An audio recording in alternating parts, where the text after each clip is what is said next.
ओम गंगणपतये नमः। नमस्कार प्रिय दर्शकों, आप सभी का दिव्यरत्न ज्ञान चैनल में बहुत बहुत हार्दिक स्वागत करते हैं। मार्च माह 2022 मिथुन राशि फल। अपने इस खास कार्यक्रम में हम आपको मिथुन राशि के जातकों के जीवन में मार्च के महीने में होने वाले महत्वपूर्ण घटनाक्रमों को समझेंगे। गोचर ग्रह स्थिति का क्या प्रभाव रहेगा, कौन से ऐसे महत्वपूर्ण तिथि हैं जिनमें हमें विशेष सावधानी रखने की आवश्यकता रहेगी। मार्च के महीने में 2 मार्च को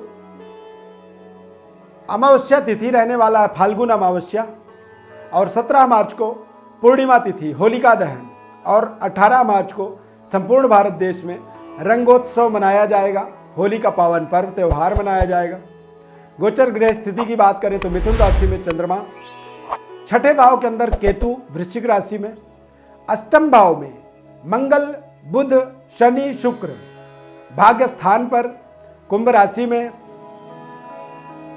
सूर्य और देवगुरु बृहस्पति राहु ग्रह द्वादश भाव में विचरण करेंगे, भ्रमण करेंगे।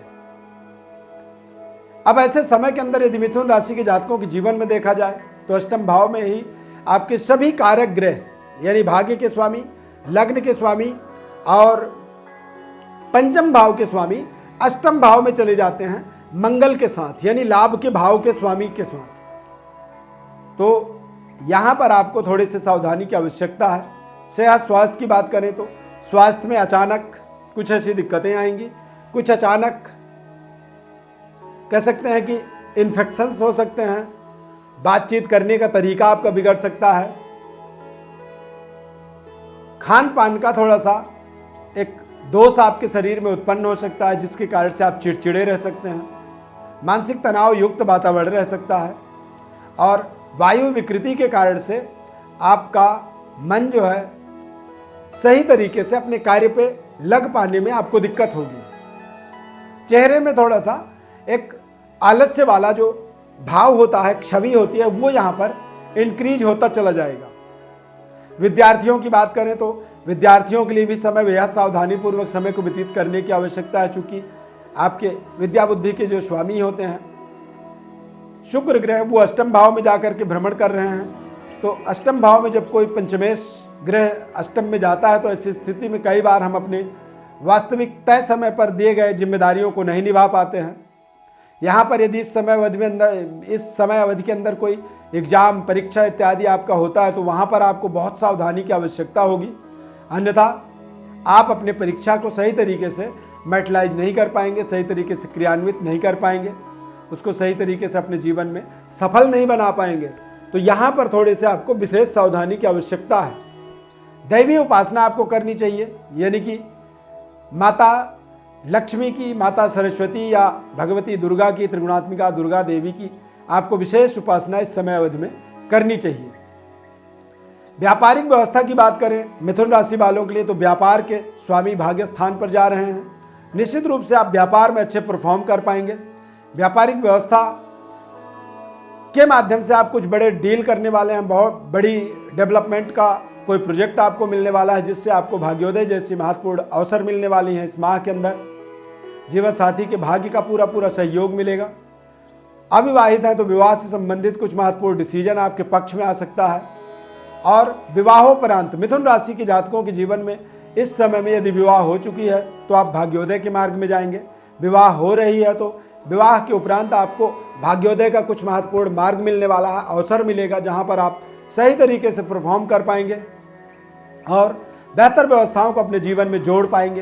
बेहतर तरीके से अपनी जो कार्यशैली है उस पर आप देखेंगे कि निरंतर वो आपका बेहतर होता चला जा रहा है और आपके साथ जुड़े हुए लोगों के द्वारा आपको आपके कार्यशैली की विशेष प्रशंसा की प्राप्ति होगी। आर्थिक सेटिस्फेक्शन मिलेगा, प्रचुर मात्रा में धन लाभ के अवसर मिलेंगे।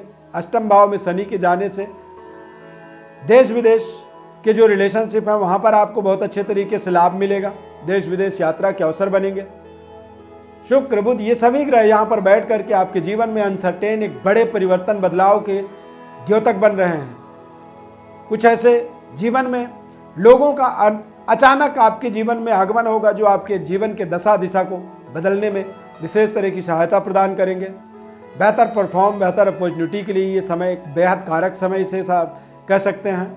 मंगल का अष्टम भाव में जाने का मतलब होता है कि कुछ ऐसे रिश्ते आपके जो जुड़े थे वो रिश्ते टूट सकते हैं और नए रिश्ते जुड़ सकते हैं। तो यहाँ पर थोड़े से अपने रिश्तों को लेकर के आपको जरूर जागरूकता की आवश्यकता है, ध्यानपूर्वक आपको निर्णय करने की आवश्यकता है। क्रोध, एक्साइटमेंट, उत्तेजना जैसी चीज़ों से अपने आप को बहुत दूर रखने की आवश्यकता है।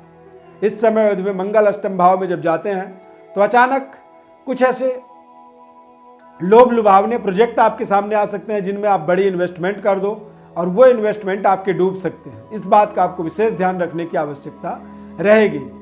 राजनीतिक एक्टिविटी में यदि आप संलग्न हैं, जुड़े हुए हैं, तो चूंकि अष्टम भाव में ये सारे ग्रह जाकर के विराजमान हो रहे हैं, तो कई बार आप लोगों के कहने पे या लोगों के बातों पर ही आप पूरी भरोसा करके चलोगे तो वहाँ पर आपको बड़ा नुकसान हो सकता है। आप असफल हो सकते हैं। चुनाव लड़ रहे हैं तो आप वहाँ हार सकते हैं। तो ऐसे तमाम सुनी सुनाई बातों से दूर हट करके वास्तविकता से अपने आप को जोड़ने की आपका विशेष प्रयास ही आपको इस माह में एक विशेष तरह के शानदार सफलता, विशेष तरह की कामयाबी और डेवलपमेंट से आप अपने आप को जुड़ता हुआ देखेंगे। और आप अपने आंखों से देखा हुआ और कानों से सुनी हुई बातों पर ही भरोसा करें। किसी तरह के प्रलोभन से अपने आप से दूर रखें। इस समय में कोई भी प्रलोभन देने वाली प्रोजेक्ट आपके सामने यदि आता है, कोई आपको इस तरह का प्रस्ताव लेकर के आपके पास आता है, तो बिल्कुल आप बहुत सावधानी पूर्वक उस पर निर्णय करें, विचार करें और तभी आप जाके उस पर आगे बढ़ें। अन्यथा आप ऐसे किसी भी प्रोजेक्टों से अपने आप को बिल्कुल दूर रखें। जो आपको समझ में आ रहा है, जो आपके दिमाग मन आपका निर्णय कर रहा है, उन निर्णयों पर आप आगे बढ़ें। और जो भी आप बातचीत करते हैं इस समय के अंदर, तो बहुत सोच समझ करके ही अपने निर्णय को आपको करने की आवश्यकता है। यहाँ पर आप देखेंगे भाग्य का पूरा जो साथ मिलना चाहिए वो साथ मिलने में थोड़ी सी अभाव रहेगा। हालांकि सूर्य का भाग्य में प्लेसमेंट होना ये अपने आप में पिता, पैतृक विरासत, पैतृक कार्यों की कुछ महत्वपूर्ण जिम्मेदारियां आपके लिए बेहतर होंगी, मजबूत होंगी।